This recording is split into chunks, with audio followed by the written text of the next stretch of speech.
விஜய் அவர்கள் அந்த கூட்டத்தில் பேசிட்டு இருக்கும்போது இடையில் ஆம்புலன்ஸ் வருது. அப்போ அவருடைய ஒரு கொடி பேரை சொல்லி இந்த கொடி கட்டிட்டு இவ்வளவு ஆம்புலன்ஸ் எதுக்கு வருதுன்னு கேட்கிறார். இதெல்லாம் மிகப்பெரிய சந்தேகத்தை எழுப்பி. ஆக எங்கே விழுதுன்னு அவருக்கு எப்படி ஆம்புலன்ஸ்காரங்க தெரியும்? கூட்டம் நடத்துறாங்க, மேலே இருக்கிறாங்க, மேலே ஏறி பார்த்தீங்கன்னா எல்லாமே தெரியும்.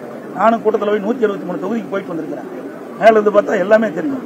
அப்படி முன்கூட்டியே பல ஆம்புலன்ஸ் விரைந்து சைலண்ட் ஒளியில் வந்துகிட்டு இருக்கும்போது அவர் சொல்றாரு, எதுக்கு இந்த ஆம்புலன்ஸ் வருதுன்னு அவர் அந்த கூட்டத்திலேயே பேசுறது தொலைக்காட்சியில் பார்த்து. ஆக இதெல்லாம் ஒரு சந்தேகம் இருக்குது. இதெல்லாம் ஒரு முழுமையாக விசாரிக்கப்பட வேண்டும் என்பதுதான்.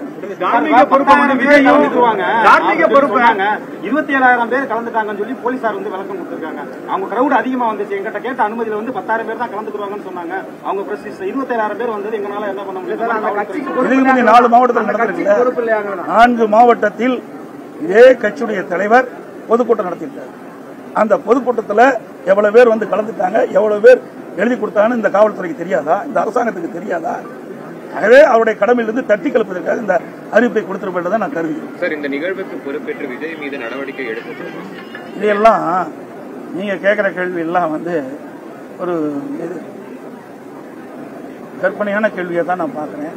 நடவடிக்கை எடுப்பாங்களா, எடுக்க மாட்டாங்களா? இவ்வளவு பெரிய துயரம் நடந்தது, இதைத்தான் பார்க்கணும். இன்றைக்கு போன உயிர் மேல குடும்பத்தில் ஒருத்தர் இழந்தா நமக்கு எவ்வளவு வேதனை நினைக்கணும். அரசியலுக்கு அப்பாற்பட்டு பேசணும். தயவு செய்து அரசியல் இது எந்த இடத்துல தவறு நடந்தது, அது எப்படி என்ன காரணத்துக்கு நடந்தது, இதைத்தான் நம்ம அலசி ஆராய்ந்து அதற்கு ஒரு இறுதி வடிவம் கொடுக்க வேண்டும். இனி எதிர்காலத்தில் இப்படிப்பட்ட நிகழ்வு ஏற்படாதுன்னு பார்க்க வேண்டும். இதையெல்லாம் பார்க்க வேண்டும். இதை விட்டு இது இப்படி நடக்குமா அப்படி நடக்குமா இதையெல்லாம் பேசுவது இந்த இடத்தில் சரியாக இருக்காது என்பது என்னுடைய கருத்து. அது மட்டும் இல்ல, இப்படி அந்த மக்களை பார்க்கவே இல்லை. சொல்றேன், மதிப்பு முடியாத விலை மதிக்க முடியாத உயிரை இழந்து இருக்கிறோம். இந்த நேரத்தில் ஒவ்வொருவரும் எந்த மனநிலையில் இருப்பார் என்று நமக்கு தெரியாது. ஒவ்வொருவரும் ஒரு மனநிலையில் எப்படி இருப்பார் நமக்கு தெரியாது. எங்களை பொறுத்த வரைக்கும், நம்முடைய இயக்கத்தை பொறுத்த வரைக்கும் மனித உயிர் முக்கியம். மக்கள் அரசியல் கட்சி தலைவர்கள் கூட்டத்தில் கலந்து கொள்கின்ற பொழுது அந்த கலந்து கொண்டிருக்கிற மக்களுக்கு எவ்வித பாதிப்பும் இல்லாமல் இருக்க வேண்டும் என்பது நினைப்பார். இனி எதிர்காலத்தில் இப்படிப்பட்ட நிகழ்வு ஏற்படக்கூடாது. அதைத்தான் நான் இன்னைக்கு சொல்லிட்டு இருக்கிறேன். நடந்த நிகழ்வு மிக மிக ஒரு கொடூரமான நிகழ்வாத்தான் நான் பார்க்கிறேன். மிக மிக வேதனையான ஒரு அதிர்ச்சியான நிகழ்வாத்தான் பார்க்கிறேன். இன்றைக்கு நான் ஏற்கனவே குறிப்பிட்டதை போல இன்றைக்கு இதுவரை தமிழகத்திலும் சரி இந்தியாவிலும் சரி ஒரு அரசியல் கட்சி பொதுக்கூட்டத்தில் இவ்வளவு பேர் இறந்ததாக தெரியவில்லை. எனக்கு தெரிந்தவரை தெரியவில்லை. ஆக இது பல பேர் 39 பேர் இறந்திருக்காங்க சொன்னால் சாதாரணமாக எடுத்துக்கொள்ள முடியாது. விஜயோட அரசியல் அனுபவம் இல்லாததற்கு காரணம் எடுத்துக்கலாமா சார்? அரசியல் அனுபவம் பொதுவாக சொல்லுவேன், ஒருவரை குறிப்பிட்டு சொன்னால் சரியாக நான் அரசியல் கட்சி தலைவர்களுமே இதை உன்னிப்பாக கவனிக்க வேண்டும். இன்றைக்கு மற்ற கட்சிகள் எல்லாம் அனுபவம் உள்ள கட்சிகள்.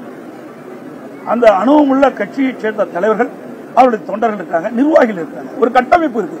அந்த கட்டமைப்பு வளையத்துக்குள் அதில் கொண்டு ஒரு கூட்டத்தை எப்படி கட்டுப்படுத்துவது, அதை எப்படி ஒழுங்குபடுத்துவது, அதையெல்லாம் அவர்களுக்கு பல கூட்டங்கள் நடத்தி அனுபவம் இருக்கு. அந்த அனுபவத்தின் அடிப்படையில் கூட்டம் நடத்துகின்ற பொழுது அதில் சின்ன சின்ன அசம்பாவங்கள் தவிர்க்கப்படுது. இப்படிப்பட்ட பெரும் அசம்பாவங்கள் ஏற்படாத வண்ணம் அவள் தடுப்பதற்கு உண்டான அனுபவம் அவரிடத்தில் இருக்கு. நாங்களாம் மாநாடு நடத்தும் கிட்டத்தட்ட 13-14 லட்சம் பேர் நடத்திருக்காங்க. அதே போல பல கூட்டங்கள் நாங்கள் நடத்திருக்கோம். அதுபோல பல அரசியல் கட்சி தலைவர்கள், தமிழகத்தில் இருக்கின்ற பல அரசியல் கட்சிகள் பல கூட்டங்கள் நடத்தியிருக்கிறது. அதையெல்லாம் அங்கு இருக்கின்ற தலைவர்கள், 2ஆம் கட்ட தலைவர்கள், அங்கே இருக்கின்ற பகுதியில் இருக்கின்ற அந்த கட்சியுடைய நிர்வாகிகள், அவர்கள் அவருடைய தொண்டர்கள், அவர்களெல்லாம் பல கூட்டத்தில் கலந்து கொண்டு அனுபவம் இருக்கிறார். அந்த அனுபவத்தின் அடிப்படையில் அவர்கள் அந்த கூட்டத்தை ஒழுங்குபடுத்திக் கொள்கிறார்கள். தொடர்ந்து எதிர்ப்பாதான் எல்லா கூட்டங்களையும் பேசிட்டு இருந்தாரு. முதல்வர் இந்த சம்பவம் நடந்தோடனே சென்னையிலிருந்து இங்க வந்ததா இருக்கட்டும், ஒரு நபர் குழு அமைத்ததா இருக்கட்டும், 10 லட்சம் நிவாரணம் வழங்கியதா இருக்கட்டும், இதுல ஏதாவது அரசியல் இருக்குன்னு நினைக்கிறீங்களா சார்? இதெல்லாம் அரசுடைய கடமைங்க. முதலமைச்சர் இந்த கடமையில செஞ்சுதான் ஆகணும். அந்த ஸ்தானத்தில் இருக்காரு, அதை அவர் செய்யறார். உயர்நீதிமன்றம் பல்வேறு வழிகாட்டுதல்கள் சொல்லியிருக்கு.